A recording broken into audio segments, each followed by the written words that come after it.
landmarks. To recap the top stories, the United Nations has said its work in Gaza will cease in the coming hours unless it can get more fuel and supplies. Russian forces have attacked western Ukraine for the fourth day in a row. 16 people were wounded, according to Ukrainian officials. And India's capital city is once again struggling with air pollution. Levels in New Delhi are currently 4 times higher than World Health Organization recommendations. That's the latest feature story news. John Beaver reporting.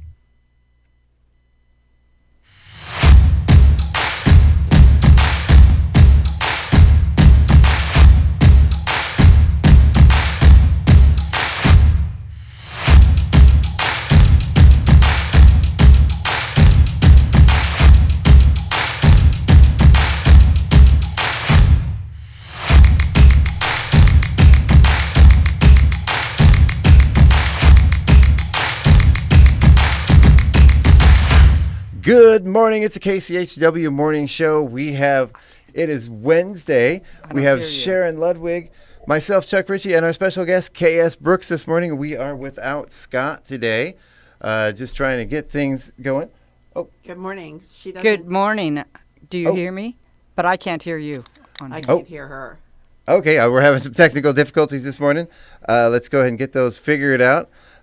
Before we get rolling on things, I'd like to thank everyone for coming. I'd like to thank our special guest, Miss Brooks. How are you doing this morning? I'm doing well. It's early, but otherwise I'm doing fine. Yeah, we're getting off to a little bit of a late start this morning. We're had some technical difficulties. Most of those technical difficulties being 7 o'clock is really, really, really early. And it's dark. And I think it was snowing for like a minute. Was it? Yes. Just wet on my driveway. Yeah, I didn't have any snow at my house, but I did see the forecast was calling for snow. It was blowing sideways and white stuff was going with it. And I'm like, it's 40 degrees here. You can't be doing this. But I think it was. That's crazy. Well, let's go ahead and get things kicked off here with the weather. Today it's looking like 39 degrees for your high all day. That is cold. 23 tonight for the low. It's going to be 42 degrees tomorrow, 25 for the low, cloudy skies, but no snow in the forecast, at least for tomorrow. There is a little bit for tonight still. Actually, it's going to taper off throughout the day. I've seen reports of scattered showers throughout the day today. Then Friday's going to be partly cloudy skies, goodness gracious, 20 degrees for the low. Saturday's going to be 43 and 21, but the sun is going to come out. Sunday is going to be 44 degrees, partly cloudy. Monday warming up just a little bit, 47 degrees for your high, but that low only hitting 25 degrees. Tuesday, cloudy again with 48 degrees for your high and 29 degrees for the low. Well, looks like it's getting winter's coming, isn't it? I think so. Yeah. This is not allowed in October. Yeah, I'm not ready for this. I still have way too many projects to do. I still have a deck to build. Hey, you've been building that all summer. No, I haven't started on it yet. That was a shed project that I've been working on. Okay. I got that finished. The other day. So moving on to the school lunches. Breakfast and lunch, I'm sorry. Today we have mini Cinnies for breakfast, variety of cereal, fresh fruit juice, and your choice of milk with breakfast. Then moving on to lunch, we have a bean and cheese burrito.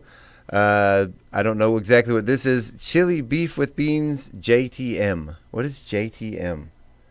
I don't know what that means. I don't know. Yeah. Then green beans, fresh veggies, fresh fruit, your choice of milk, and salsa. Interesting. Yeah. So did you guys do anything interesting over the week? Kat, you've been working on the newspaper. Did you guys get everything out last night? Yeah. Good. Yes. Good. And Sharon, you got lots of stuff for us today. You got lots of activities and everything going on. Yeah, things are slowing down. But this week and up and through next week, it's going to just be, there's things hopping every day. I've been doing the community calendar every day, and this week is just packed full of stuff. I had a daily announcement on Monday that went 7 minutes long, and they're usually between 2.5 and 4 minutes. Oh, wow. And this week there's so much stuff going on. It is absolutely insane. But yeah, let's go ahead and get over to the Inner Prep, and we will. Goodness gracious, I am a little out of sorts today. We're going to go ahead and move right into the bits and breaks. So if anyone's with us, you guys want to take us into the joke of the day? All right, I'll lead us off here. Good. So everyone was hushed and stilled as the preacher began the sermon. Dear Lord, the minister began, with arms extended toward heaven, with a rapturous look on his upturned face. Without you, we are but dust. He would have continued, but at that moment a little girl who was listening leaned over to her mother and asked quite loudly in her little 4-year-old girl voice, Mama, what's butt dust? Oh, my. Wow. All right. How about Sharon? Do you want to bring us into 4 things you didn't know yesterday? Oh, yeah. I didn't know that there were 1 billion cases of common cold in the U.S. each year. Wow. I knew everybody I know has a cold at one time or another, but I guess that's part of that billion. The average life expectancy of a toilet is 50 years, and we have one of those over at the Center for the Arts. A 50-year-old toilet? Oh, yeah. Oh, yeah. Is it in its last days? No, it works great. Nice. You know? Yeah, it's in what we call the janitor's closet, so, you know. More vehicles have traveled on the New Jersey Turnpike than any other road in the United States. Whoa. Wow. Yeah. And a study found that men are at their most romantic at age 53. So how old are you, Scott? Or Chuck? My name is Chuck. Sharon, Yeah. Thank you very much. The other Scott, you know. I call my kids the wrong name all the time, you know. I am 45, so I still got a few years to go. You do. Wow, it's only uphill from here. Until 53, then it must take a sharp decline. It must. Yeah. Speaking of romantic, Kat, do you want to talk to us about places men shouldn't take women on their first dates? Oh my, sure, why not? A couple of weeks ago, a woman went viral for posting a video of herself complaining to her first-time date that he was taking her to the Cheesecake Factory. The woman was blasted by most commenters, especially when it was revealed that the Cheesecake Factory was the poor guy's last-minute backup plan after the woman was an hour late coming to his car in her apartment complex parking lot. Wow. Right? So now going viral is a list of places men should not take women on a first date.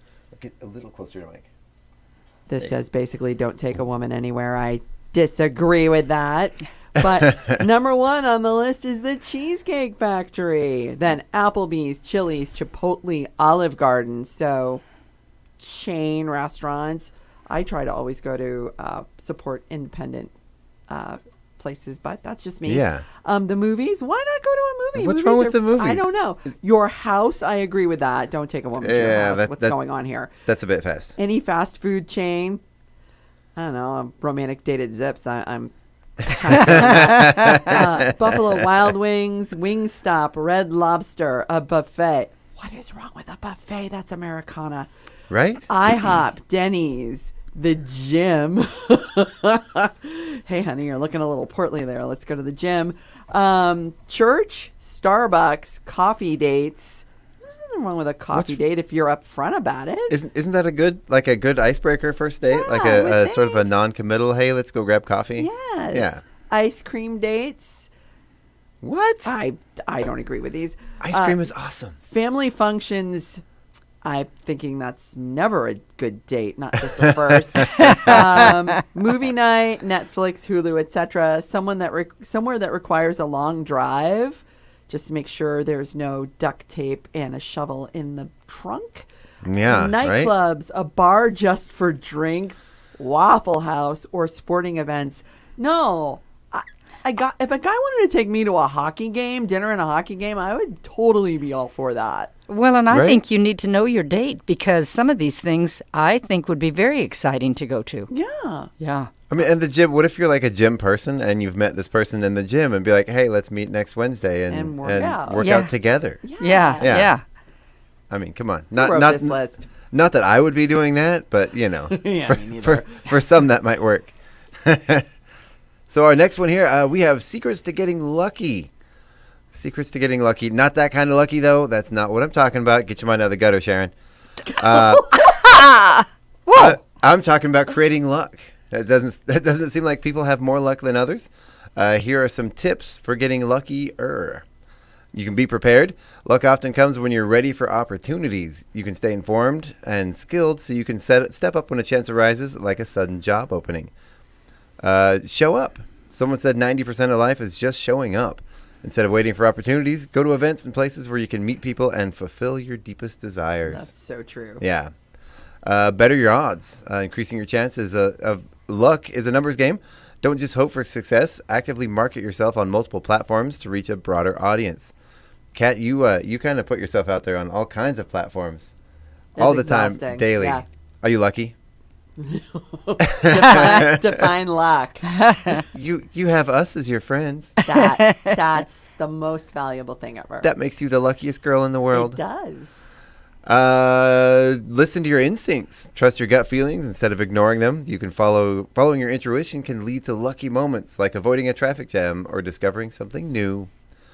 And last but not least here, take risks. Fortune favors the bold. Be willing to take risks and try new approaches to enhance your chances. I was at a conference or something, and the speaker was talking about some of this stuff, and he said to make your list of 100 things you want to do. And then he went on to explain how he had done that early in life and how these opportunities had come up that he wouldn't have had if he hadn't had in the back of his mind that he wanted to do some of these things. And he'd been able to tick off lots of his 100 things that he wanted to do. Oh, nice. And some things changed over the years, but, he wanted, one example, he wanted to take his kids with him a lot. Mm-hmm. And he had a business trip to Alaska. He wanted to see the bears in Alaska, so he took one of his kids, and they flew over the bears. And he, Nice. He said if he hadn't had those things on his list, he would have just gone to this meeting in Alaska and just gone and then come home. Right. Right. But he had these other things that he on his life list of things he wanted to do, and he'd accomplished a lot. He just was an amazing speaker. Yeah, nice. Well, one time we wanted to travel with our kids, and we were in a weird living situation. We bought a house in Knoxville in a bad neighborhood, and we decided to go ahead and take the opportunity to just sell everything and pack everybody in an RV and just start driving. And we were going to wait until, the kids were older and we were going to go out and do it when we were retired. But we're like, why not do this with our kids and do it now while they're still small enough to fit in the RV? Yeah.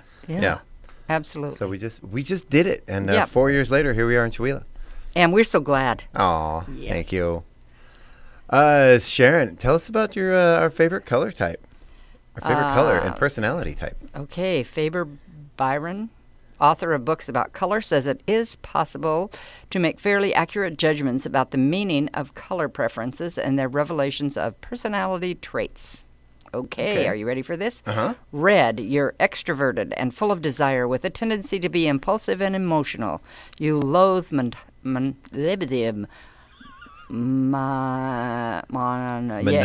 Yes, Monotony. and you know what? I know that word, but all of a sudden it was like lack of sleep or something. Dun, dun, And- dun, dun, dun. Yeah. Monotony. Yes, and quickly form and express opinions. Orange, you're sociable and good-natured, skilled at making friends, more inclined toward light affection in relationships. Aren't you glad you're here this morning? Oh, am. yeah, that was very good. You excel in roles that involve meeting people. Nope, yeah. Yellow, idealistic and logical. You strive for self-fulfillment. While you may appear aloof, you're not shy, but may lack the energy to execute all your plans. So far, none of these are my colors. Right? Yeah.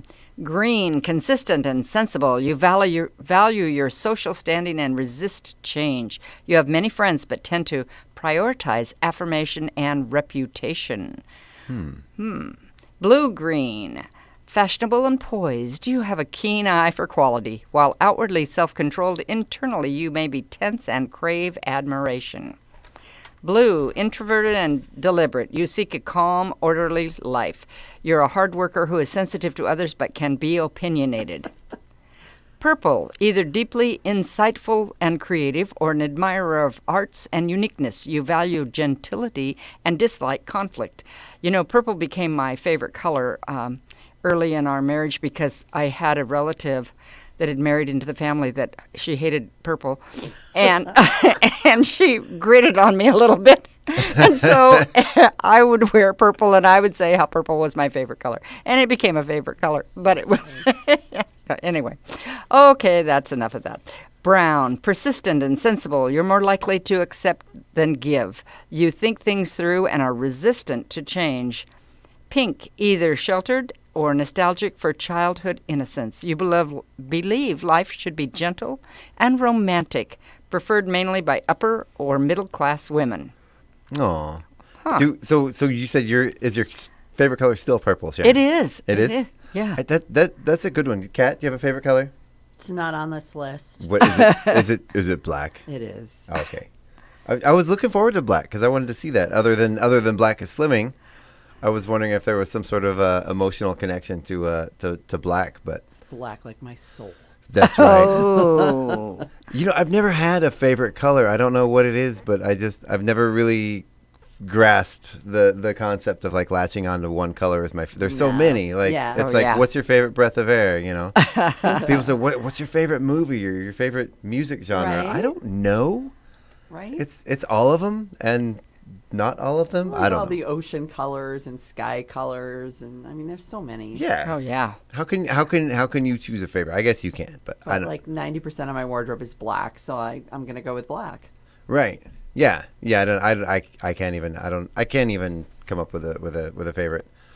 I'm gonna bring a little news and nuggets to us here. This new survey found that 28% of social medias are posting less often on their preferred social media platform, and about 61% of those posts say they're getting more selective about what they're posting. Yeah, you guys. I've noticed lately. I've been a little, in the past I've been a little like to argue on Facebook, and I don't do that anymore. That's a waste of time, I think. guys- Absolutely, because nobody's going to pay attention to you. They're just going to rebuttal you. Right. Yeah, and know. you're not gonna get anything productive done. You're not No. gonna Yeah. you're not gonna change anybody's mind. Just, No. No, you're not. Just stop. Just stop. I've even gone back and deleted a bunch of stuff that I'm like, why did I post that? That was dumb. You make myself cringe. This one they say is obvious. You can listen to tunes while you work out. People who listen to tunes while exercising put more oomph into their workout. A study finds that music is a mood enhancer, a distractor, and makes you more likely to push yourself. Oh, I had a very close friend who her kids said, whenever Mom puts on the oldies, we know we're going to be cleaning the house. I wonder if maybe the right music makes you forget you're working out. Maybe. And maybe that's why it's more productive. I don't know. 5 years ago, before the pandemic, a study by Clemson University researchers found 183 bacteria on a birthday cake before the candles were blown out. After, you ready for this? Oh. Nearly 3,000 bacteria on that same birthday cake. One of the results of the pandemic is we discovered just how bad stuff is transmitted with our breath and the bits of saliva we fire out of our mouth when we talk and blow out candles. So most of us swore off blowing out the birthday candles. You guys, But you have to have a certain amount of bacteria. right? Yeah, to make you healthy. I mean, yogurt is made of bacteria, right? Right. So there you go. Yeah. I mean, you gotta have something, right? Right. I've been really lucky. We've been doing some traveling and on airplanes and Oh. funerals and weddings and multiple concerts in the last few months, and haven't gotten sick yet. You better So- knock on wood. Yeah. I shouldn't have said. There's no real wood in here. It's all fake. Well, so if you ice a cake with yogurt, would the good bacteria in the yogurt kill the bacteria that you blow on it when you blow out the candles? If you wanted yogurt on your cake, I guess Some of that yogurt tastes like ice cream. that's true. So That's use- true. So I'm just And saying. it seems like it'd melt and run off. the Greek yogurt's pretty thick. Oh. Yeah, but Just Greek a thin coat. Greek Okay. yogurt tastes like earwax and vinegar. You ever have French yogurt? Yes. French yogurt is Oh my good. That stuff tastes like God. dessert. Yes, Ooh, it yeah. does. It's mostly sugar, but still. Well, yeah. There's It's just delicious. as much calories in sugar and ice cream, so I just go for the ice cream. Right? Yeah. Maybe that's what happened to the Greek yogurt. Did they forget the sugar? Because there's something wrong with it. Next one, unless we're in a recession or it's the first year of a pandemic, we love to spend money on Halloween. In 2023, Americans are expected to plunk down $12.2 billion on all things Halloween. This is going to be working backwards for the last 15 years. I'm not going to go through all of them. But again, this year, $12.2 billion is the expected spending on Halloween. Last year it was 10.6. If we skip back to pre-pandemic, it was 9.2. And that number actually went down in 2020. I think people didn't do as much decorating, but going back up in 21, 22, and again this year. Skipping back down to 2015, that number goes down to 7.4 billion. Skipping down a few more years, 6.5 billion in 2012, all the way down to 6.1 billion in 2008. So we're double what we were 15 years ago Wow. for Halloween spending. But that's still 12.2 billion more than I spent on decorating for Halloween. Right? This year we bought a bunch of those cheap spider webs, and we're just doing a bunch of spider webs everywhere. Yeah. But do you do decorating? Not much, Sharon. We used to more when the kids were around, and we've got some permanent things. Gino is quite a painter, and we've done decorations for in the house and stuff that permanent, like wooden things that he's painted, and I pull out a tote and decorate. But I used to have grandkids come over and help me put it all out, and I didn't do anything this year. Aw. Oh well, I don't care.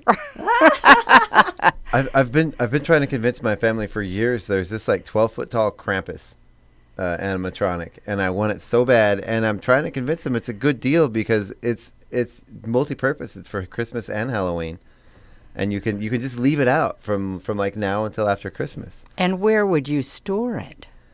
On my front porch where everyone can see. But between Christmas and Halloween, you just said it was good for Halloween to Christmas. I know. Yeah. I'm just trying to justify spending $900 on a single decoration. You just put a cornucopia on him and call him Thanksgiving. Yeah. Put some Easter bunny ears on him. Okay, and Easter, put a little Valentine heart on the front. Yeah. Okay. Year round. That's what I'm talking about. Oh, I'm going to skip this next one. And candy corn. Candy corn. Do you guys like candy corn? If you're desperate. I don't know. It's just, it kind of tastes like wet sugar. Yeah. Yes, and sugar is delicious. But sugar itself doesn't taste like anything, Kat. It tastes delicious. Maybe it's something I'm not tasting, but so it says here, you may not like candy corn, but someone does. Candy maker Brax turns out roughly 30 million pounds of candy corn for the fall season each year, or enough to circle planet Earth about 5 times.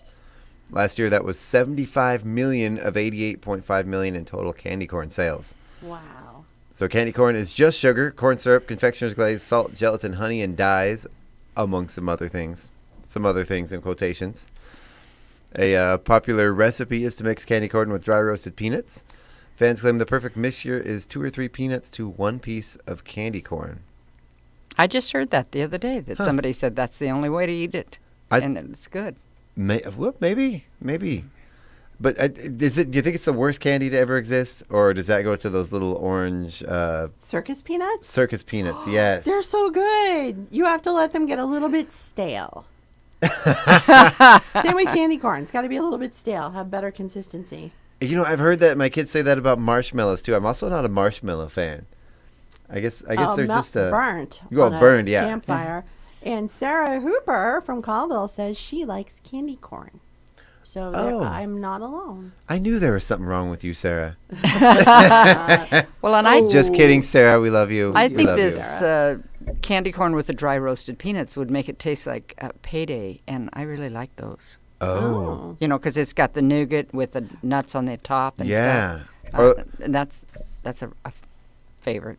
Or like the nut rolls. You ever see those? You get them. They've got Yes. we got some cinnamon nut rolls that we ordered online, and they taste like nut churros. They're amazing. Oh, wow. Oh. They're really they're like really heavily cinnamony. Nice. And it's the same like when you go to the pharmacy, they have them like, always at the register there. Since I was a kid, I guess I've always seen those at the pharmacy. Do you know what I found out about pumpkin spice? What? Oh my God, I didn't know this. So way back when, people would put together like cinnamon and cloves and a bunch of other spices in the fall because they were like antiviral and antibacterial. And so that's what they would use to ward off colds and illnesses. And because pumpkin is big in the fall, that's how it ended up pumpkin spice.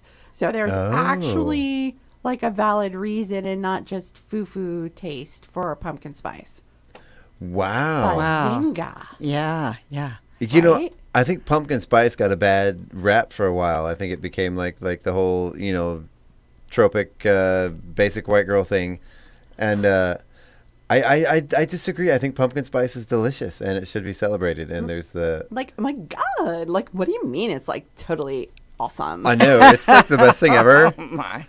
They have like a triple matcha latte breve pumpkin spice, decaf, non-fat, low calf. whip. Yeah, half calf. And Sarah Hooper wants to know where you ordered those cinnamon nut rolls.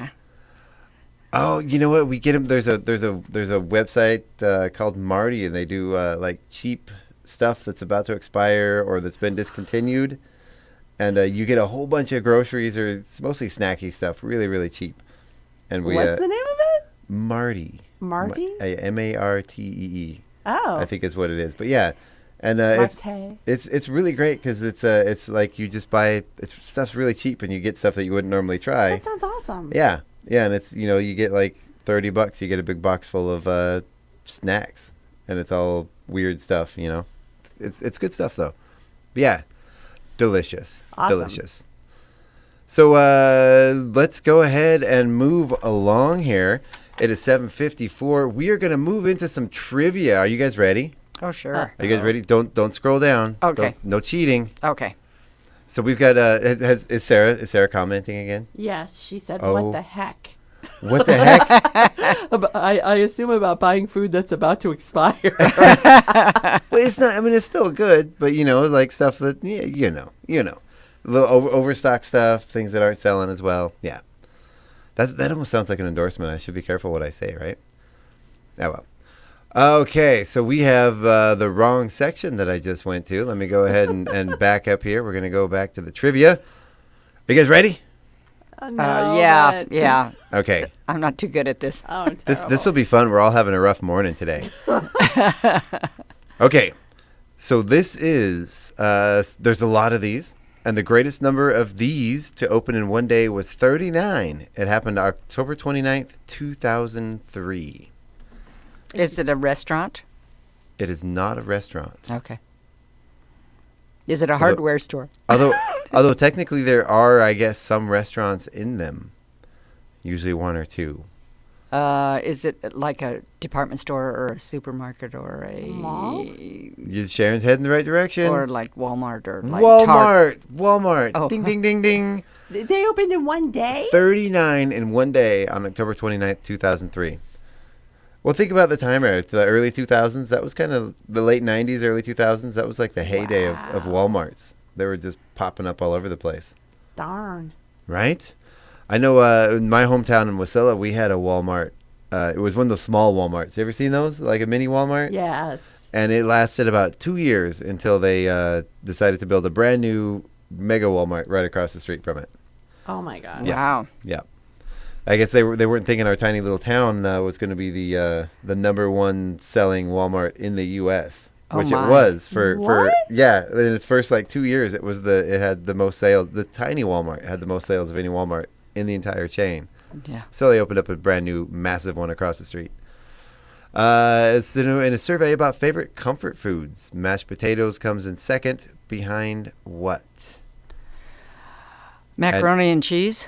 No, but I agree with macaroni and cheese over this one. But this one is good. But it does come with this one does go with mashed potatoes typically. Oh, it does. I was going to say ice cream. Just, Yeah. just eat it out of the container. Don't even get a bowl. Kat, do we need to get you some ice cream after the show? No, I'll be good. I would like some ice cream. That sounds good. Well, gravy goes with potatoes, but that's it not. does. That's not a favorite food though. Chicken soup? No. Pot pie. No. What? Think about it. Think about a comfort food traditionally served on a plate with a pile of mashed potatoes. Meatloaf? Meatloaf is the Oh. number.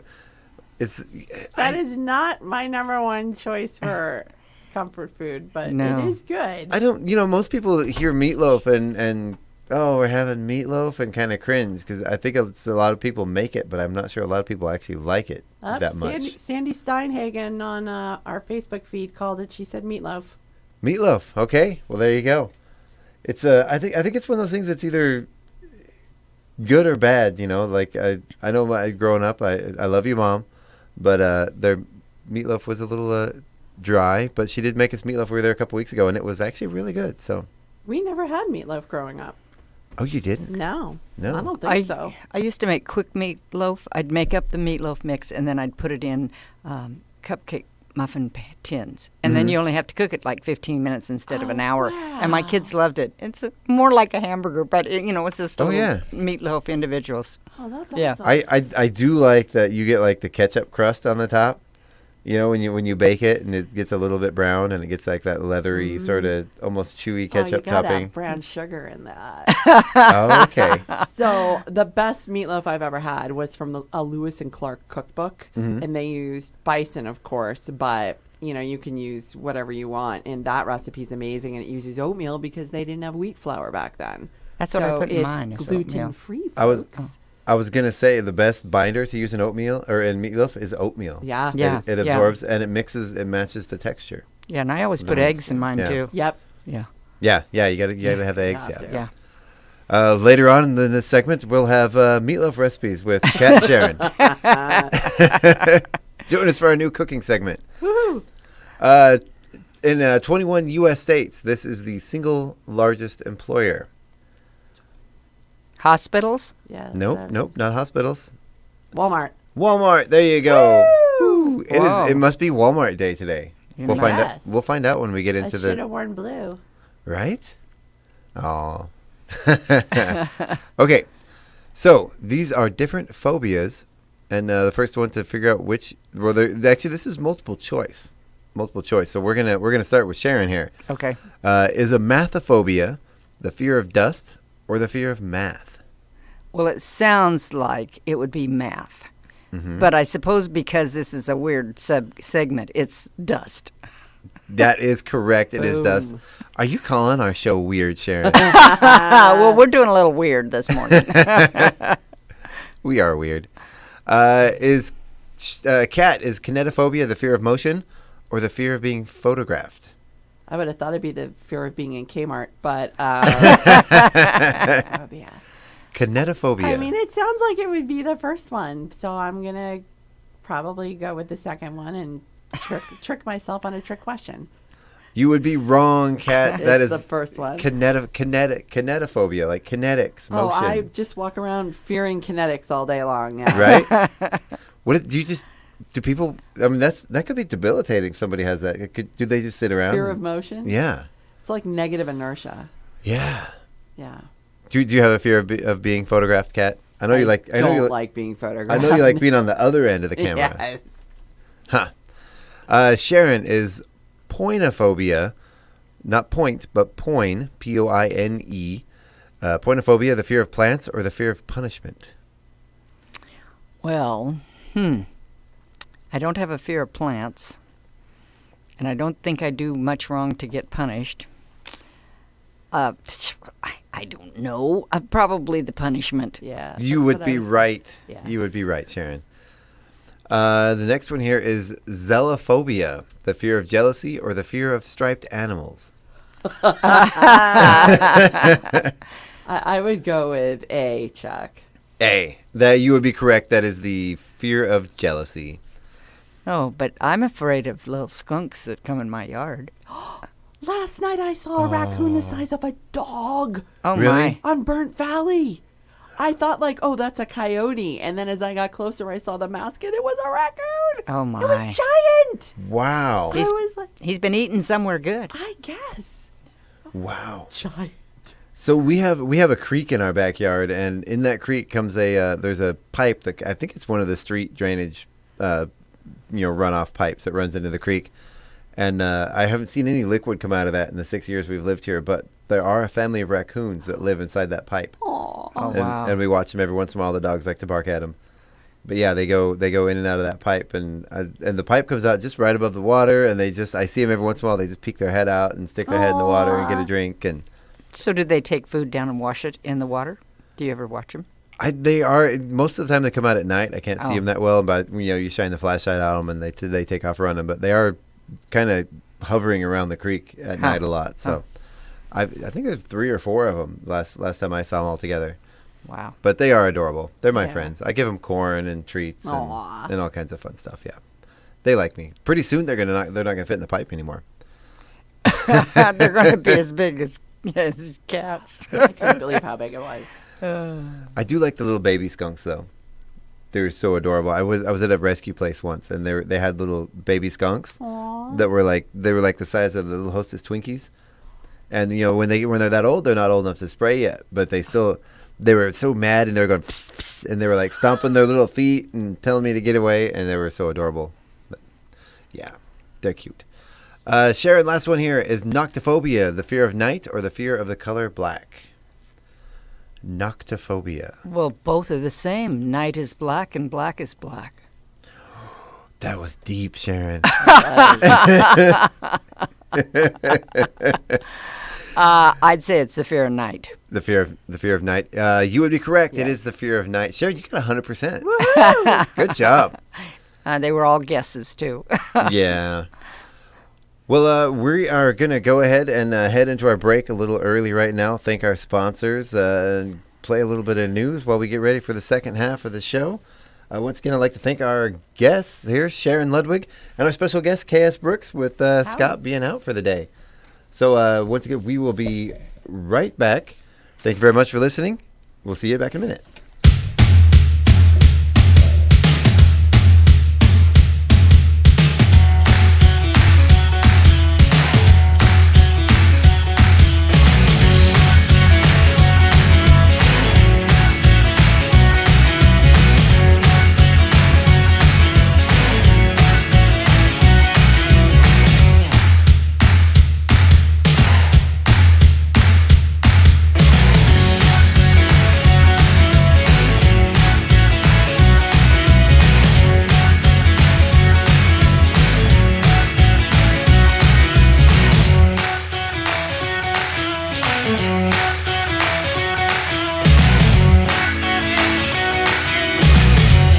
It's 8:04.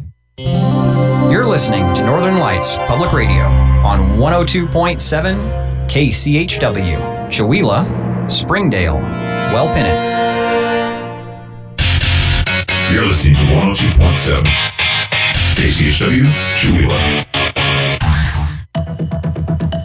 The Public News Service Daily Newscast, October 25th, 2023. I'm Farah Siddiqui. The House GOP picked Representative Mike Johnson as their latest Speaker nominee Tuesday evening. CNN reports, though, the Louisiana Republican so far lacks the 217 votes needed to win the gavel. The latest sign that Republicans are still no closer to electing a new Speaker 3 weeks after Kevin McCarthy's historic ouster. With elections on the horizon, Iowa Secretary of State Paul Pate has launched a public awareness campaign in support of poll workers. Election workers have faced interference and harassment at some polling places around the country. The public awareness campaign is aimed at recruiting poll workers and making sure voters understand how crucial these Iowans are. Pate says it also will help guarantee accurate voting results. I refer to them as our secret weapons. They're on the front line. 10,000 of these folks. Our poll workers come from all walks of life. You've got retirees, you have teachers and farmers and construction workers, high school students, the full gambit, if you will. Iowa voters will cast ballots in city and school elections November 7th. I'm Mark Moran. Good news for Connecticut residents. The state saw a 4% overall decrease in crime in 2022. Our Edwin J. Vieira reports. The latest Crime in Connecticut annual report shows a 13% reduction in violent crime, and property crimes are down by 3%. Christina Quaranta with the Connecticut Justice Alliance says young people having a mentor with similar experiences can prevent them from reoffending, but she says they want other statewide issues addressed too. Young people have also pointed to the need for jobs, for better transportation in Connecticut, and the concern of the lack of affordability here as time passes, especially that we've been seeing in the headlines in terms of housing, food, access to a vehicle, things like that. Quaranta adds young people would also like to see improvements in education. That could be challenging with the current teacher shortage and low enthusiasm about working in the field. In a recent Connecticut Education Association survey, 77% of teachers described themselves as burned out or frustrated, up 8% from 2022. Scams and fraud have long-lasting effects on a person's mental well-being, but the latest research says the emotional toll is particularly high on older adults. Half of the victims in fraud cases reported to the Federal Trade Commission were under the age of 30, but the financial losses are greater in older adults. AARP says people who get scammed often experience shame and a desire for isolation. That was the case with Keith Gattazzi, who got caught up in a romance cryptocurrency scam. Since I was in cybersecurity all my life and I'm not stupid, and I don't know, I'm like looking for love in all the wrong places, but I felt like an idiot. I was embarrassed. I didn't tell anybody. I told one of my friends. I didn't tell anybody else. AARP, in conjunction with Volunteers of America REST program, offers free online facilitated emotional support sessions for fraud victims. This is Public News Service. Public school teachers in Texas say the state desperately needs to boost its overall investment in student and education programs. Instead, Roz Brown reports lawmakers are focused on a new private school voucher program. Halfway through its third special session, the Texas Senate already passed a bill that would set aside taxpayer dollars for families to use on private schools, with a competing bill introduced in the House. But Nicole Hill with the state's American Federation of Teachers says no deal on vouchers is an acceptable deal. We will accept no voucher, and we will fight all attempts to privatize public education in Texas. Hill says 52% of Texas teachers have a second job after the school day, on top of grading papers and preparing lesson plans. Still in education, high school graduates once picked a college or university based on location and course offerings. But that was before America's culture wars intervened. In South Dakota and elsewhere, students now have a tool to help them assess these factors. Abortion policies, gun rights, anti-LGBTQ laws, they've all become a factor for those contemplating whether to pursue higher education. John Marcus with the nonprofit Hechinger Report says the red and blue divide has made the choice more complicated. Where students once picked a college based on the academics and the social life, now they're looking at what the state laws are that might affect them, how colleges include people that look like them, whether it's race, people that are from rural places, veterans. To address student questions, the Hechinger Report has created a first-of-its-kind college welcome guide that ranks 4-year schools on free speech and the number of veterans enrolled. I'm Mike Moen. And critics say a proposed hydroelectric project in the Columbia River Gorge could damage cultural resources for nearby tribes. Eric Tegedoff has more. The company Rye Development has proposed building a pumped energy storage facility in south central Washington state. Simone Anter with Columbia Riverkeeper says the Goldendale Energy Storage hydroelectric project would be the largest of its kind in the Northwest. Digging that would destroy archaeological sites as well as cultural resources. The Yakima Nation has opposed past attempts to build pump storage in this area and is opposing this project because of the potential impact on culturally significant tribal sites. Migrant farm workers and small family farmers in North Carolina got together to form an alliance to advocate for what they're calling sustainable agriculture supply chains, expand and maintain union farm worker jobs, and enact more protections to combat exploitive practices. Alex Gonzalez has more. Santiago Ramirez Martinez is an H-2A temporary agricultural worker in North Carolina. Martinez does not speak English, and the following was translated. He feels that wages are very low. The larger corporations that dictate the price are the ones that are making the profit, and the same thing with the growers that. And signing off now, this is Farah Siddiqui for Public News Service, member and listener supported, heard on interesting radio stations, your favorite podcast platform, and you can find our trust indicators at publicnewsservice.org. It's 8:11. Programming made possible by donations from the following. Fired Up Pizza. Fired Up Pizza, located at 206 East Main Avenue in downtown Chewelah, offers craft beverages and brick oven fired pizza, including a variety of sandwiches, salads, pasta, and homemade soups. Featuring weekly events such as bingo, karaoke, and live music. Fired Up Pizza also has space for your private event and offers both in-house and off-site catering services. Open daily at 11:30 a.m. for lunch and dinner. For more information, visit their Facebook page or contact Fired Up Pizza at 509-936-9121. Fired Up Pizza is a proud supporter of public radio in Stevens County. And by Chewelah Flooring. Chewelah Flooring at 214 East Clay in the 3rd Street Mall offers a wide variety of products including carpet, ceramic and porcelain tile, vinyl and laminate planks, and vinyl sheet flooring. Chewelah Flooring carries products for both commercial businesses and residential homes, including brands like National Flooring, Del Tile, Mannington, and Mohawk. They also offer blind repair. For more information, you can visit online at CheWelahFlooring.com, call 509-935-8021, or via email at CheWelahFlooring@gmail.com. Chewelah Motel and RV Park. Chewelah Motel and RV Park, located at 301 South Park Street in Chewelah, offers 14 single or double rooms, each with a refrigerator and microwave. in-room coffee station, Wi-Fi, cable, and 58-inch screen television. 2 Airbnb options are available, both with full kitchens, coffee, and a 65-inch smart TV. They also feature 26 full hookup RV spots with 30-amp service. For reservations, they can be reached at 509-935-4763 or CheweelaMotelAndRVPark.com. Cheweela Motel and RV Park, 301 South Park Street in Cheweela. Your KCHW morning show made possible by a donation from God-Fearing Brothers Auto Center. God-Fearing Brothers specializes in auto services, including repair, maintenance, and detailing. They also stock a full selection of tires, make glass repairs, offer towing, and have an auto sales lot on the corner of Highway 395 and Main Street at the light.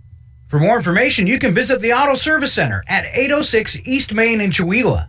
Find them online at godfearingbrothers.com or by phone at 509-935-6414. KCHW-FM thanks God-Fearing Brothers for supporting public radio in Stevens County. This is KCHW, Cheweela, 102.7 FM.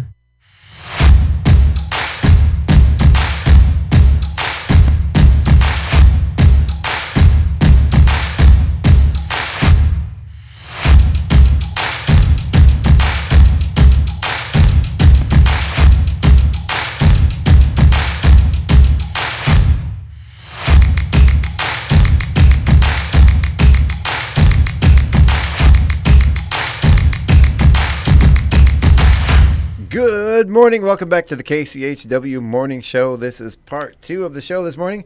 Once again, we're back here with myself, Chuck Ritchie, Sharon Ludwig, and our special guest for the day, K.S. Brooks. Good morning, everybody, once again. Good morning. Good morning.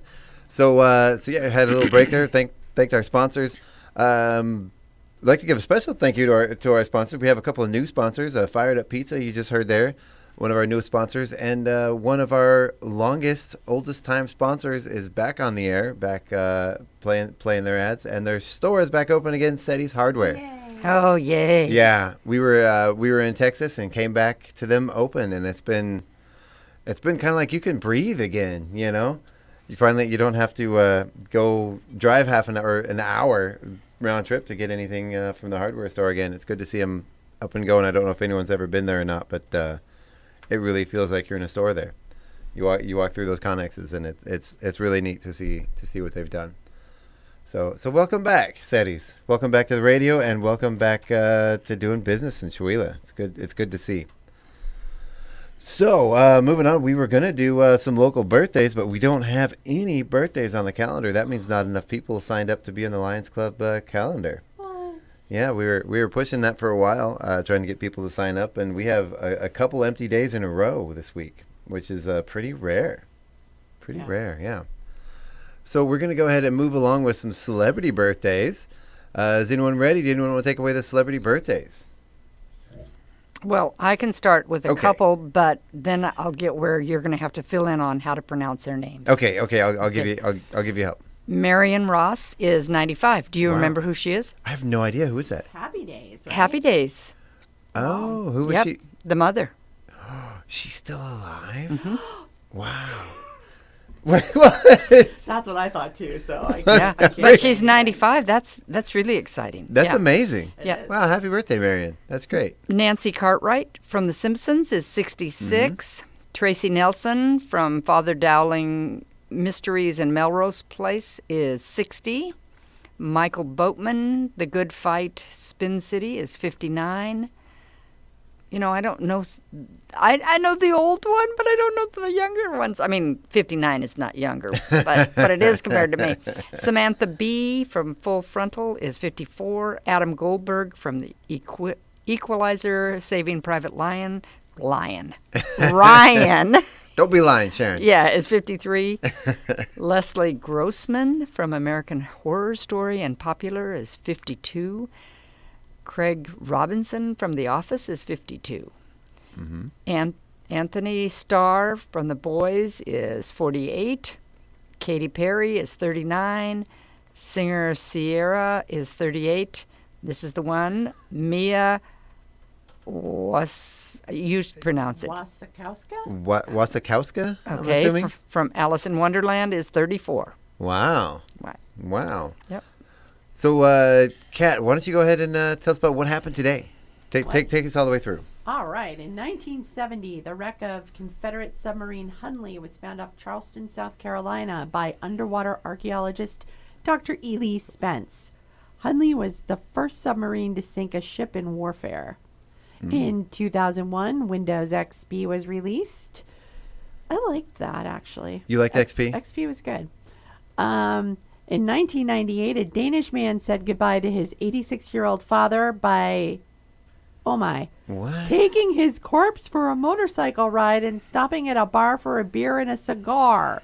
Fleming Peterson asked to be left alone with his dad, dressed the corpse in leather, a helmet, boots, and dark glasses, strapped him to his Harley Davidson, and rode around Copenhagen for 3 hours to his father's favorite places. He said he felt good about the ride. Okay. Wow. So I'm just interested how this got onto the news. Did he get arrested? How did people find out about this? But in any case, in 1999, golfer Payne Stewart and 5 others were killed when their Learjet flew uncontrolled for 4 hours before crashing in South Dakota. Stewart was 42. Wow. Oh, I didn't know about that. In 2002, the Utah State Court of Appeals dismissed Robert Paul Rice's claims that the Utah State Prison was violating his right to practice his religion by failing to provide him with a vampire diet. The so-called vampire diet apparently would have involved a conjugal visit from a vampiress. Okay, then. In 2010, Sony took its original cassette Walkman off the market. That was a dark day in history. Then it was replaced by the Discman, right? Right? I had a Discman in the 90s, though. So yeah, I did too. Wow.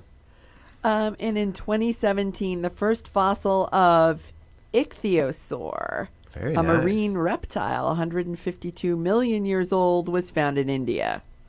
And you can thank my mother for my proper pronunciation of dinosaur names because she taught them all to me when I was a baby. Oh, nice. Nice. But probably not the ichthyosaur because that was in 2017. That's true. But that seems like one that I remember the name of that from long before then. Did we know about it? We couldn't have known about it before we found the bones. There was probably a different ichthyo something. Maybe. All right. So we have some special events. Today marks, guess what today is? 2 months until Christmas. Better get your shopping done now. Yeah. It's International Artist Day. It's this is very specific. Cartoonists Against Crime Day. It's Greasy Foods Day. Sourest Day. I guess the day we celebrate the most sour things, I suppose. World Pasta Day. World Pizza Makers Day. Lung Health Day. And I Care About You Day. Sharon, Kat, I care about you. I care about you, Sharon. Yeah. Scott, if you're listening out there, I even care about you. Yeah, I care about you, Scott. And you look fabulous, by the way, Scott. He does. I was telling them when he came in here a little while ago, about a month ago or so, man, he looked great. He was, yeah, his hair's looking good. He's on point. He's doing good over there. Main Street him well, it looks like. Sharon, tell us about the number of the day. 1,700. What is that? U.S. animal species that are listed as threatened or endangered. Aww. Ooh. Yeah. Yeah, there's a lot. Wow. Yeah. Wow. Okay, so let's go ahead and get into the some of the local calendar and figure out. There's a lot of stuff going on this week, like we mentioned earlier. Oh yeah. Sharon, why don't you give us a little bit about what we have going on this week? Okay, so to start, of course, we have pickleball. Ooh, at the golf course. That's right. And I did talk to someone the other day and said, when they start doing pickleball indoors, please let us know, because right now we're saying that it's at the golf course, but eventually it'll be in at the old middle school. That's what I've been told. Oh, so they are going to do indoor pickleball for the winter. Yeah, Nice. they did last year too, I guess. Oh, that's actually. I've become obsessed with this pickleball. I don't know how to play it. I've never played it. I've never even seen it played, but I'm just it's become such a phenomenon around. But you're not going until they have a refrigerator full of pickles. That's what I hear. That's right. Free pickles. They have to be Clausen's. Oh. I will take nothing less than a good crunchy Clausen pickle Hey, while I it play is pickleball. pickle month in Kettle Falls. They're trying to raise money for their pickleball courts, and if you go, or for the swimming pool, or both, I'm not sure. But if you go to certain restaurants in Kettle Falls, they have special pickle specials. Oh. Ooh. FYI. You know, a thing that's become a staple in our house is pickle pasta salad. Oh. It is a celebration of the pickle. It's like those little salad noodles, you know, the little short ones. And I cook them, and then I take the juice, because we usually use a full jar of pickles every time we make it. And while you finish prepping your pickles and all your cheese and everything, you soak the noodles in the brine from the pickle, like garlic and all. Oh, wow. And just pour them in there in the pot. You know, you cool down the noodles, and then you let them sit. And then chop up a bunch of pickles and cheddar cheese and some mayo. You strain that out, but leave all the garlic and everything in there. Wow. It's amazing. Huh. Amazing. You have to like pickles to be able to like it. It is a celebration of the pickle for sure. Yeah. So also today is the second day of the City Chipper Day. Yes. Yes, and someone on Facebook was saying, how does that work? Okay, yesterday, three of us met at the Center for the Arts and filled up pickups with branches that we'd been cutting down all summer and stockpiling. We filled up 9 pickups and took it out there. Wow.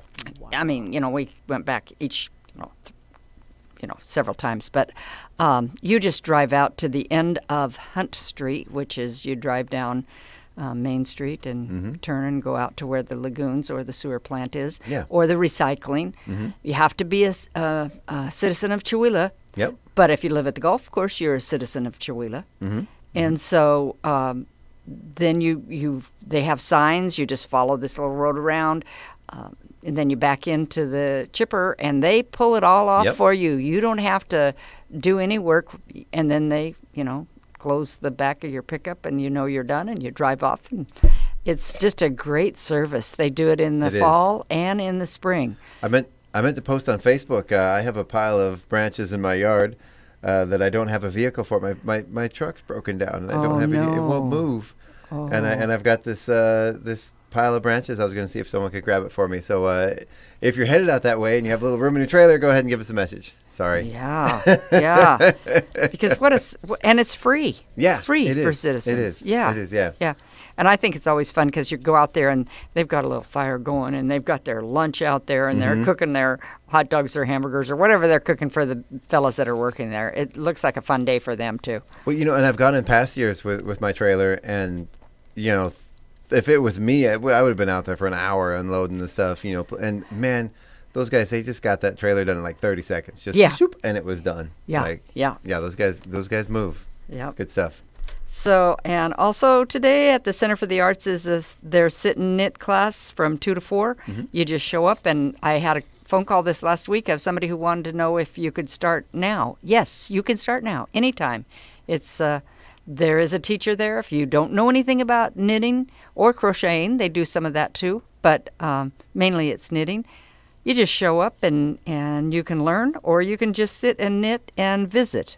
And there's half a dozen people that show up. And I believe that's my other mother, Darcia, that's doing that. Yeah. Oh, wow. Yeah, she's fantastic. I like her. Yeah, she's great, isn't she? Yes. I love Darcia. Okay, so I on the chamber calendar, it also lists the monthly co-working at Yale Press. I don't know anything about that. Can you? Yeah, that's through the Downtown Strategic Revitalization Project or organization. That is going to be at the Yale Press. That's a co-working session. It's for people who are remote workers, people who are independent contractors, people working, self-employed people working independently. It's basically just a session. Go down there, bring your computer, get some work done, grab a cup of coffee. You can collaborate with other people. You can sit and work quietly by yourself. It's just a way to go and be around other people that are also in the same work type environment as you. And do you have a time on that? I do, except my calendar isn't loading here for some reason today. So on mine it says 1 to 6. I'm not sure if that's entirely correct, but that doesn't sound right because I didn't know they were open that long. Yeah, no, that's not right. I think you know what? That's the next goes with the next one. This says 11 to 2. All right. Okay. I'm looking at the wrong. That sounds right. My apologies. My my calendar. Oh, there it goes. Internet's a little slow today. And I'd just like to add, if people would like to get their events in the newspaper, just send us an email at the Independent and let us know, and we will get it in our calendar of events section. Yeah. There you go. And that's where I get a lot of my information. I get it from the chamber website, from the newspaper. There's a couple of newsletters like the Arts Guild and the Creative District that I like, and Facebook, and this school sports calendar. So And your crystal ball. Yeah. Yeah. Gee, Sharon, we need to hire you to do events for us. That's pretty comprehensive. Yeah. Well, and then also today it says a Vitalant blood drive at the Civic Center. That's the one that's from 1 to 6. Yes. Yeah. Yeah. If they take your blood, they don't take mine. Oh, they don't? No. Oh, wow. I've got some stuff wrong with it or something. I don't know. I've been tested and they say, no, we don't want your blood. That's why they call her old Sharon Wonky Blood. Well, Sharon, don't feel bad. Same here. Yeah. I have ovalocytes instead of round red blood cells. Oh. Wow. Yeah. In bizarre forms. Yeah. Wow. That's a big surprise, right? They always want to buy my extra plasma. They're like, oh, because I have apparently like a really high plasma count or however that is. I don't know what any of it is. Every time I go to donate blood, they're like, oh, can we have more of your plasma? I'm like, sure. You can go to Spokane and sell that stuff. Yeah. Make some money. Yeah. Right? Yeah. Apparently, I have a lot of it. Yeah. So also today is at the library, Tech Day, Tech Help, from 3 to 4. So if you have a tech question, and I think Brandon's the tech guy, isn't he? Yeah, I believe that's Brandon from doing that through TED. Yeah. Yeah. And then tonight is bingo at the Fired Up Pizza. So that's a lot. Full house just for today, and it's Wednesday, the middle of the week. Yeah. Yeah. Which again, Fired Up Pizza, our newest sponsor. So thanks again, Fired Up Pizza, for joining the radio station. Yeah. I'd heard the sponsorship on, so I knew I could talk about it. Yes. I love their Caesar salad pizza. Their chicken Caesar salad pizza. It's so good. Yeah. And their mushroom mania pizza is also delicious. And they have so I can't do gluten. I can't do They have bread. gluten-free. They have really good gluten-free pizza Yup. crust. Yeah. So then we go to tomorrow, which is Thursday, and I have nothing. Do either one of you have anything? I do. It is the WSU Exchange Master Gardener News. They're doing a series of classes and little educational seminars about gardening. This one is Too Good to Waste, Composting 101 with WSU Master Gardener Kathy Hansen. She's going to be teaching people how to build healthier soil, prevent soil erosion, and improve plant growth in your garden and yard composting. She's going to be teaching a little bit about garden composting, and that is going to be from 11 a.m. to 12:30 p.m. at the Chihuahua Library. Yeah. Wow, we don't even have to go to Colville? 'Cause No, I've no. attended some of those master gardening ones where we had to go to the community college in Colville. So yeah, that's going to be so today that's actually going to be at the Colville Public Library at 11. Oh. And then tomorrow, the 26th, is going to be at the Chihuahua Public Library, and Friday it's going to be at the Hunters Public Library. Whoa. Yeah. That's good information. Yeah. Yeah. And Good for stuff. those who don't know, when you go out and take your chippers stuff out there, they have the city has a big compost pile. Huge, yeah. Yeah, that you can take leaves to, you can take things to, and I believe you can go and take compost. I think they stir it up once in a while. Oh, that's cool. And I don't, Yeah. we should find out more about that because I don't know if they have a separate pile to take and a separate pile to leave because Yeah. it's got to be composted before it's any good to take. So Yeah, that's what I would think. I'm yeah. assuming they rotate it every year. I'll call the city and find out more about that. Yeah. Okay, then Friday is another full day. It starts our Halloween weekend. Woo. Yes. Okay, so pickleball at the golf course, of course. Bring your own pickles. The golf course closes. The 18 holes close. Friday's the last day. Oh. So, wow. Yeah, and so Bradley's has their next day of their haunted house. They're at the Taekwondo place. And then they also have the kids' one, which is at 114 East Main. And it's from 6 to 9 tonight. Oh, actually, I'm going to correct that. The Bradley's Taekwondo is 114 East Main. That is So I didn't turn the page. The kids one's on Valley. Yeah. Yes, you're right. You're 710 West Valley. Yeah. Yeah. Okay, yeah, the kid one, and it is 6 to 9 also. Yeah. On Friday little, Saturday. Little friendlier for the smaller ones that aren't ready to get the pants scared off. Yeah, of. that's a family-friendly one. Yeah. They said. And Yeah. they said candy is optional there too. So. Right. Yes, that they would have non-candy items for kids who couldn't have candy. And I talked to the family that's putting on the kids' haunted house, and man, they've been putting a lot of work into that, and they're really excited about it. Yeah. So, it's gonna be a really great thing. Yeah, and also if that doesn't fill you up with enough sugar, out at the casino, they're having, well, actually it's not sugar, but they're having their pumpkin carving contest as part of Boo Fest, and you bring your carved pumpkins to them anytime from Friday, October 27th through the 31st for your chance to win. And some of the prizes are chamber bucks and Safeway gift cards. Oh, nice. Yeah. Very nice. They have age groups of 0 to 7, 8 to 12, and 13 to 18. And they'll have prizes in both of those categories, which is kind of fun, you know. So that's part of the Boo Fest, but which they also are having let's go to Saturday. They're having at the casino a Halloween party. Okay. At Rusty Putter, a trunk or treat. Okay, so the casino's Halloween party starts at 5. The Rusty Putters starts 3:30 to 5:30. So you could hit both of them. Yeah. And the Rusty Putter one's for kids, I believe. I believe so too. Yeah. What if I want to go and get candy at the Rusty Putter? Well, I guess you'd have to dress up and look like a kid. Oh, I have my costume. Okay. I'm good to go. Okay. You might have to shave because you wouldn't look like a kid with that extra facial hair. I had this when I was a kid anyway. I'm fine. Kids today in high school have beards. I know, right? Never had that when I was a kid. That's true. That's true. Yeah. All right. Then let's see. What have we got? Oh, on Saturday also, I thought this was kind of neat. The Legacy Farm and Stables is having their Halloween fun. And now, isn't that where you go and ride horses and they're therapy horses?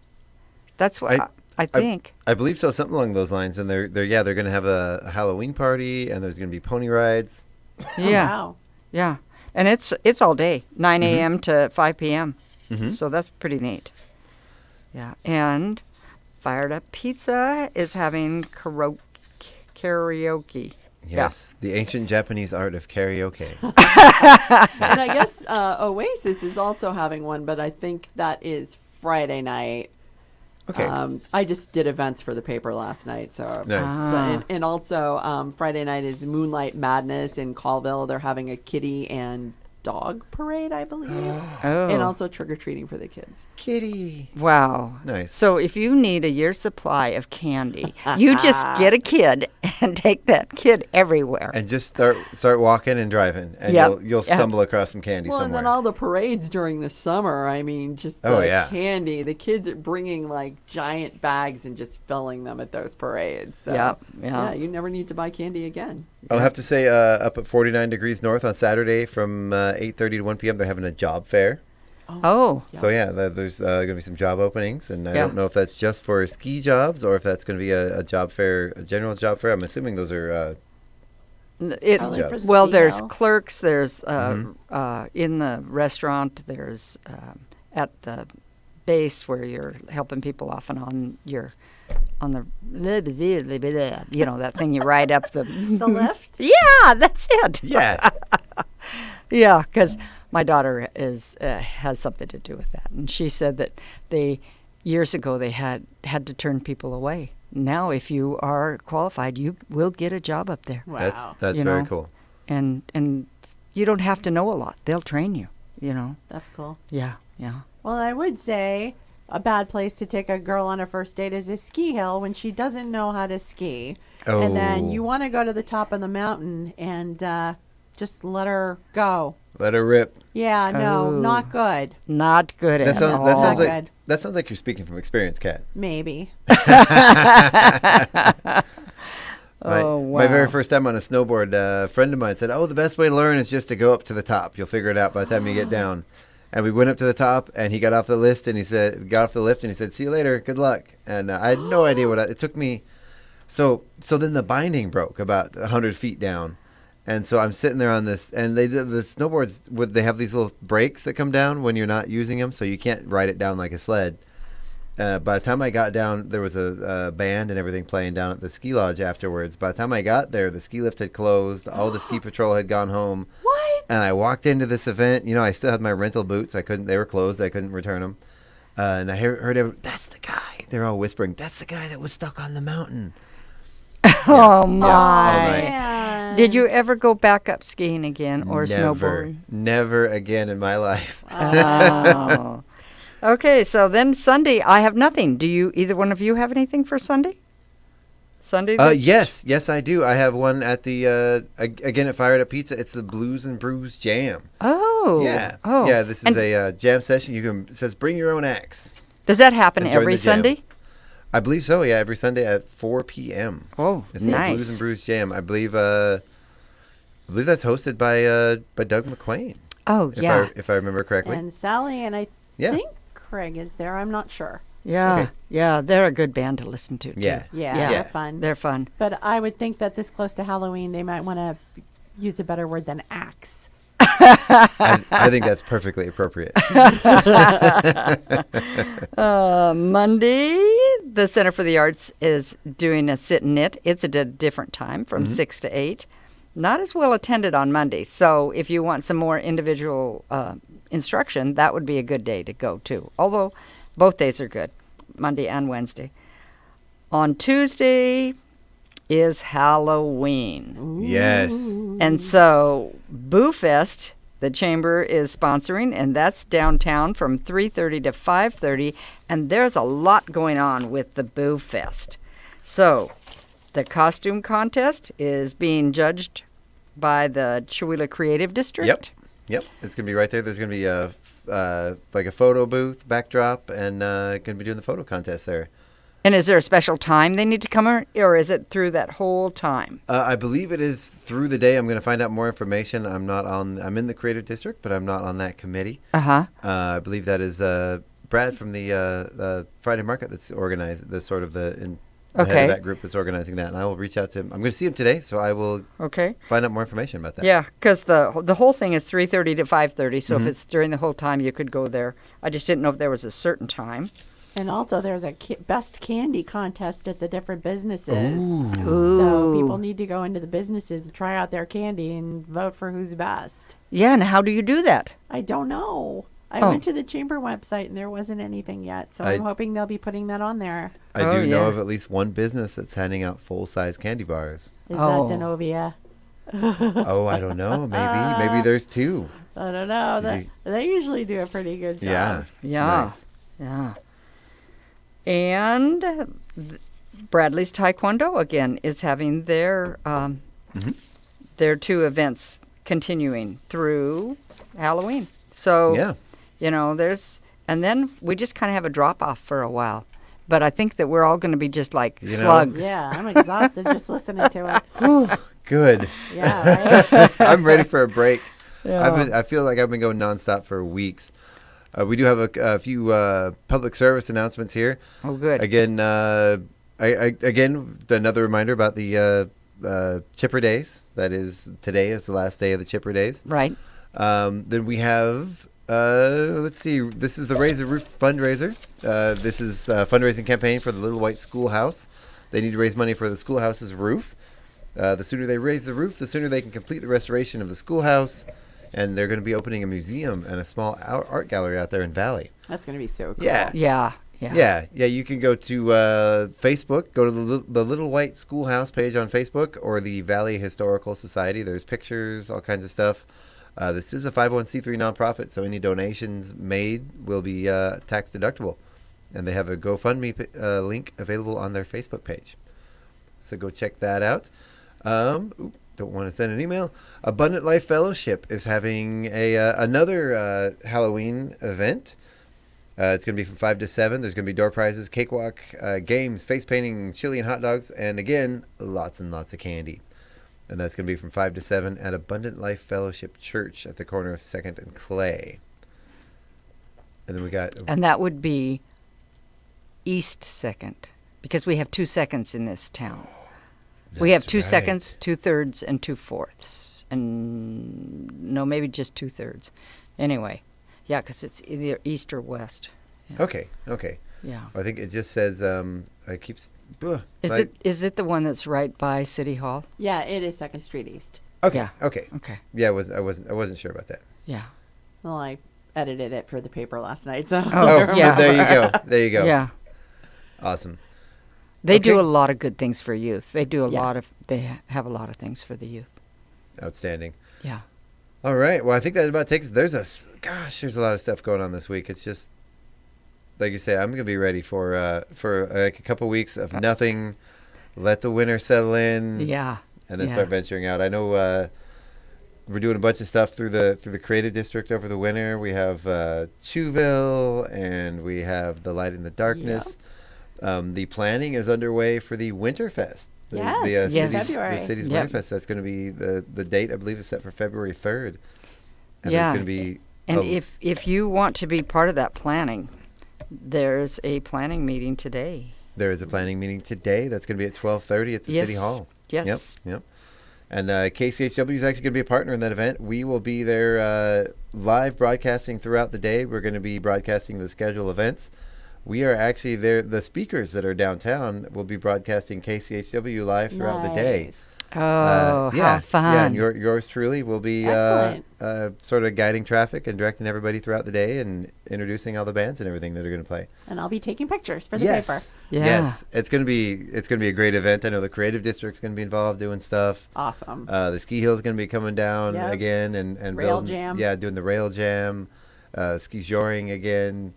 They're going to have heated tents this year. Nice. Oh, nice. So it's gonna really. I think a lot was learned from last year, and a lot's going to be improved upon. And last year was a great event. Oh gosh, it was awesome. It really was, and I think it's only getting better and better every year. So okay, so I want to add one other thing. Okay. I'm just looking up a text I just got from Guess Elementary. Their newsletter. They're having a fall harvest party on October 31st, and the kids can come in costume, and they will be having a costume parade at the elementary. It says the parade of costumes will take place inside the school, and visitors will be invited to the gymnasium to view the students. You're welcome to see the many varied costumes our students will be wearing this year. To keep the parade on a positive note, we are asking that no weapons, toy or real of any kind, be included as part of the costume. And so that says your student can choose to wear the costume all day, but it has to not impede their ability to play outside or impact their learning. Are you kidding? They're not going to learn anything on Halloween. That's so funny.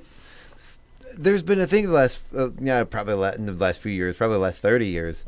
It's kind of started when I was a kid in school of not allowing kids to dress up for Halloween in school. Oh, really? Yeah, and it seems like maybe at least here anyway, that's back, dressing up.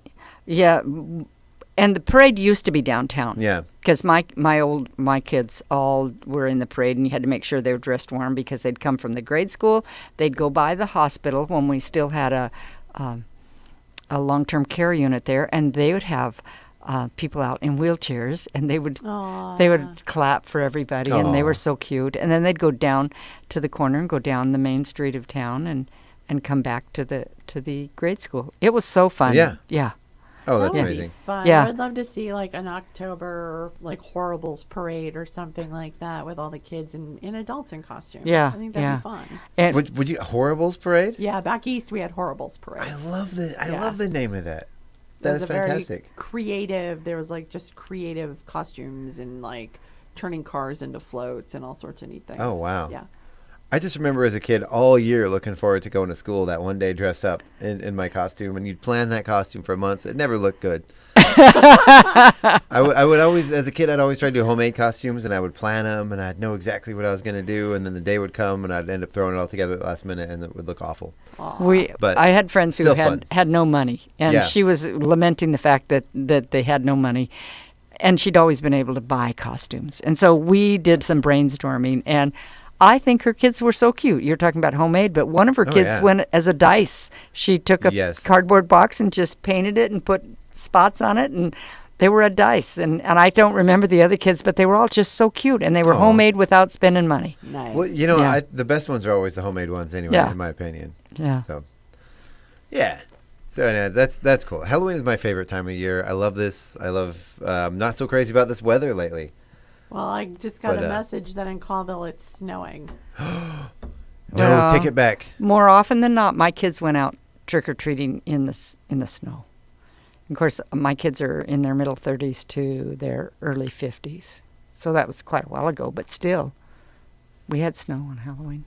Well, I grew up in Alaska, so that snow on Halloween was just kind of... oh, yeah. Well, you got snow starting in September, I bet. I remember one year I dressed up as a tourist, and I painted my face red, with like the raccoon, the tan with the tan lines for the sunglasses, and I had my Hawaiian shirt and a camera.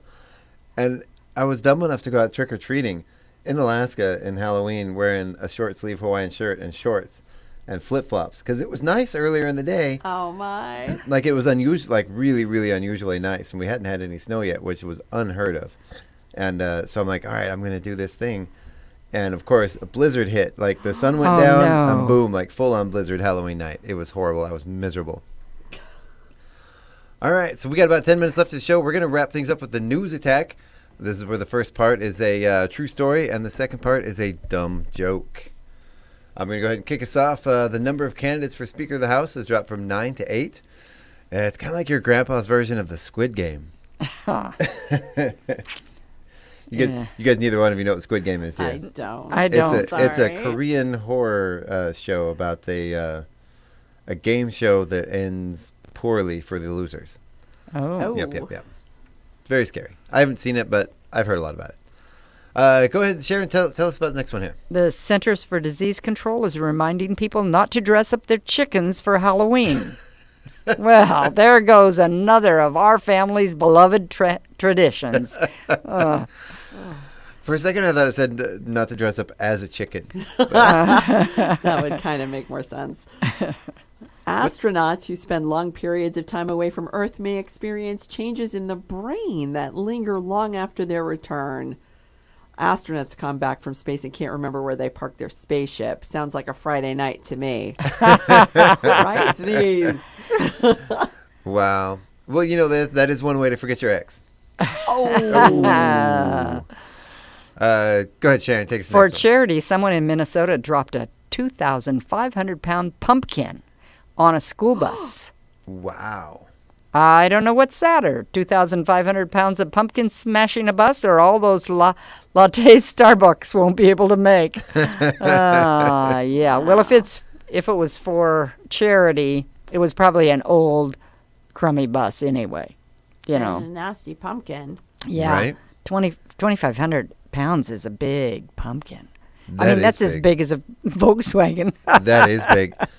Going back to Alaska, the Alaska State Fair every year, the biggest pumpkins in the world come from the valley, from the Matanuska Valley in Alaska. Oh, wow. It's the 24 hours of daylight. They're in the growing season. They just grow and grow. And I think like 20 of the last 25 world records have come from Wasilla.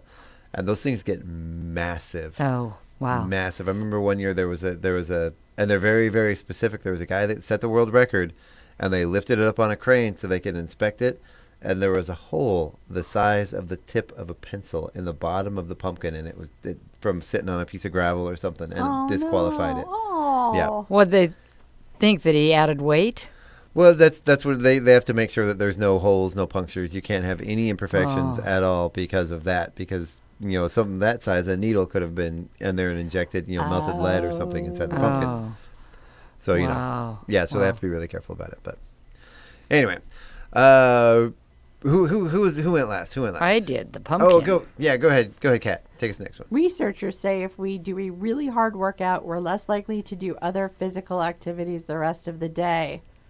This says finally a scientific reason to embrace my inner couch potato, but frankly, any workout makes me more inclined to do nothing the rest of the day. A study found that cheap wine is better if we think it's expensive.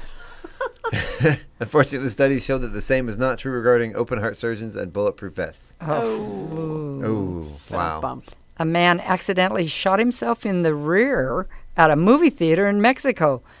To make matters worse, he didn't get to finish his $18 bucket of popcorn. Oh, man, I'd have taken that popcorn to the hospital. I'd like to know more information about how this happened. Yeah, and what was he doing with a gun in a movie theater? A lot of people conceal carry, but how did he end up shooting himself? He probably had it like tucked in his pants or something in the back and sat down on the... Yeah. Leave him at home, people. All right, moving on to the last bit for the day. We're going on to Wacky But True. This is where the whole part is just a true story, and we don't even have any silly sound effects today because we don't have Scott. I'll go ahead and get it started. Japanese police arrested a man for theft after 440 women's left shoes were found at his home.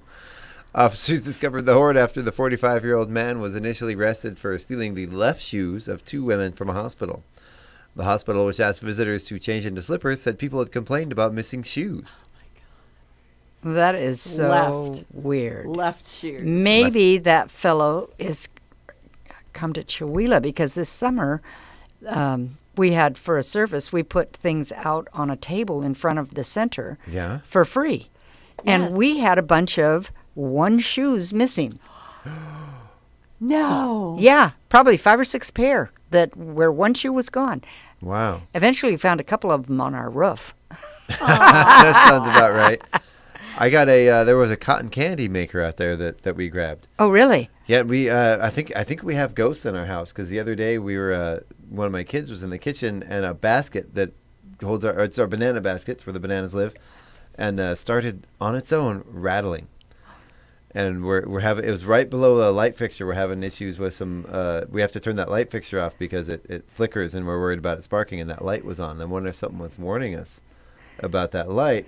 But then shortly after, that cotton candy maker that has been on the fridge, sitting flat on top of the fridge for months, fell off the refrigerator on its own, like less than 5 minutes after that happened. Yeah, so. Oh, that's creepy, man. Yeah. So it was either the light switch or I had made dinner earlier and I left the oven on. So I wonder if it was a friendly ghost reminding us to turn the oven off or to turn that potentially dangerous light switch off. Sounds like you need an electrician to come. Right? Yes, it does. Right? Yeah. All right, who's next? Tell us about this iguana, Sharon. Well, I just read, oh no, I didn't either. A man in Hollywood, Florida, had a shocking surprise when he found an iguana inside his toilet. After an animal control professional arrived, the iguana managed to slither back down the sewer system, evading capture. Wait, what? I always worry about the snakes in the toilet. I thought that all that trap stuff, nothing could come up through I thought, the toilet. I thought there was like protections. Yes. Yeah. But no, the trap just keeps water in there, so the sewer gases don't come up. There's nothing stopping anything So, from like, coming up through there. theoretically, a monster made of sewage could come Stick up. his hand through there, yeah. Ah, This is awful. this is terrible. I would just assume in Florida something's coming up the toilet anyway. I mean, it's Florida. Oh, yeah. True. Yeah. This is true. But in Chicago, a woman accused of burglarizing a Lululemon store was sentenced to jail. Prosecutors say Phyllis Johnson hit the store over 30 times. Wow. What is a Lululemon store? I think it's designer clothing, right? Lululemon? Is it Lululemon or Lululemon? I don't know. I don't- Lulu, whatever. I guess you could tell I don't wear designer clothes. Aren't they famous for selling like the really thin stretch pants that women use for working out? Isn't that? I like, shop they, at Walmart. Walmart, yes. Yeah. I don't know. I think they sell mostly like athletic gear and women's. I don't know. I don't know. Lululemon. I don't know. Lulu something. Deputies in Flagler County, Florida, were called out after a report of someone acting belligerent and arguing with a woman in the street. When deputies arrived, the man, Sean Madden, started yelling at the officers. And at one point during the incident, the Madden decided it would be a good idea to drop his shorts, revealing everything to everyone in the neighborhood. He was subsequently arrested. He was just showing that he wasn't armed with an actual lethal weapon.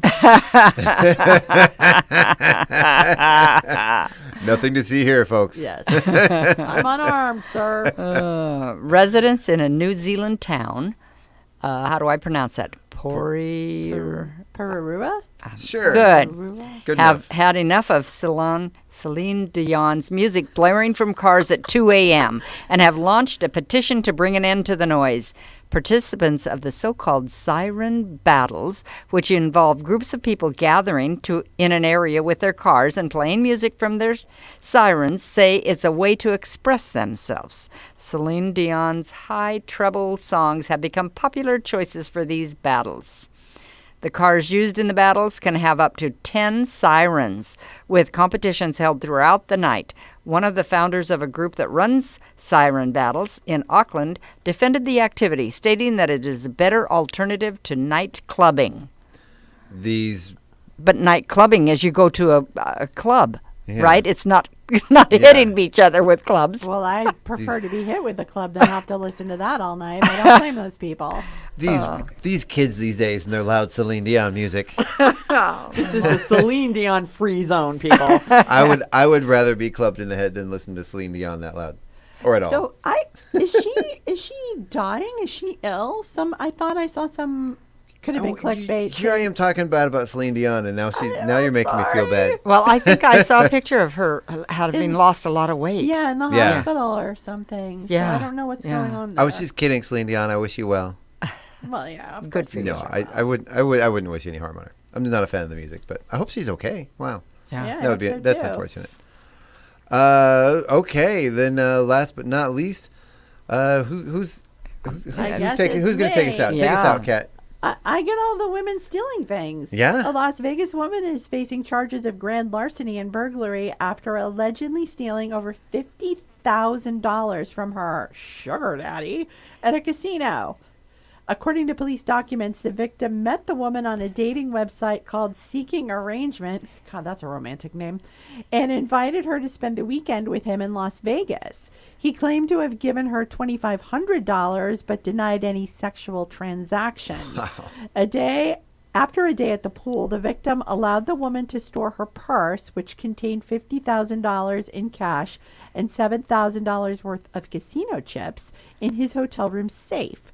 Later that night, while at a U2 concert, the woman left to use the restroom and never returned. When the victim returned to his room, he discovered that the safe was empty. Surveillance video showed the woman leaving the hotel with multiple bags.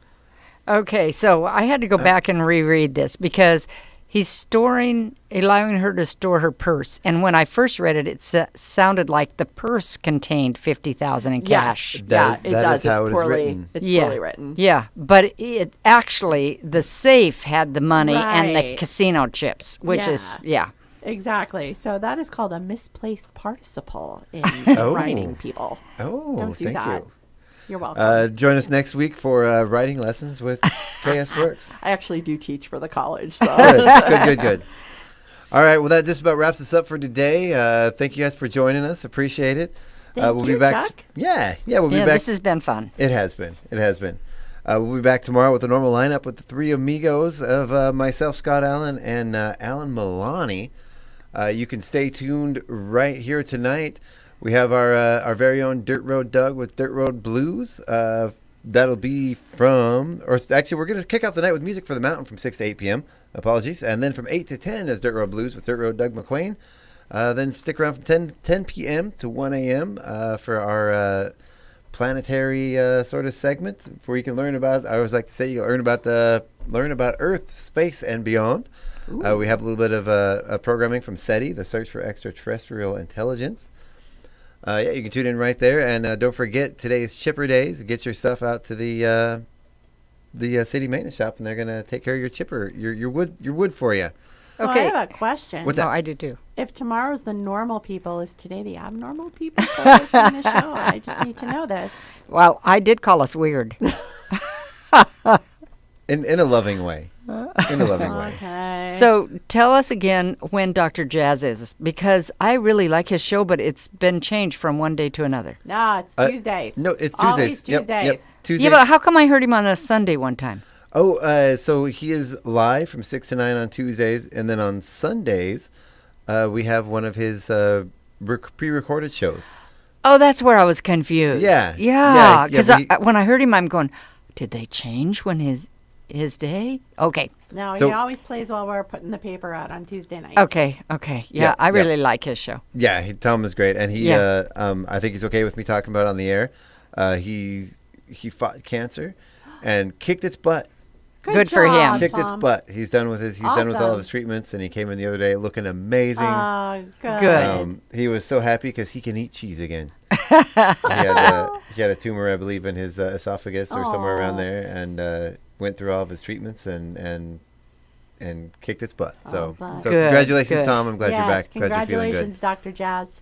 Well, and he never missed an episode. The whole time doing chemo, he came in and never missed a single show. Oh, he might have missed one episode. One show, I think, maybe, but I don't even Yeah, remember. because we were at the paper, and I'm like, what happened to Dr. Jazz tonight?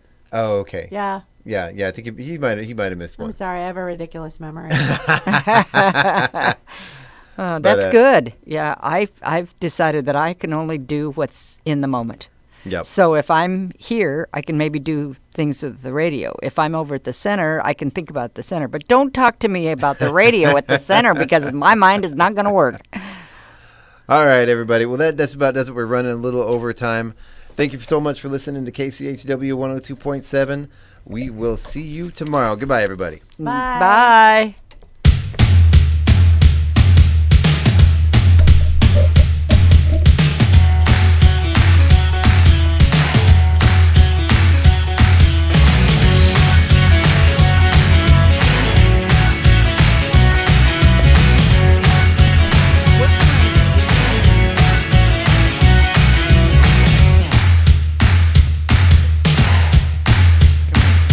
It's okay, Sharon. You can talk through the outro music.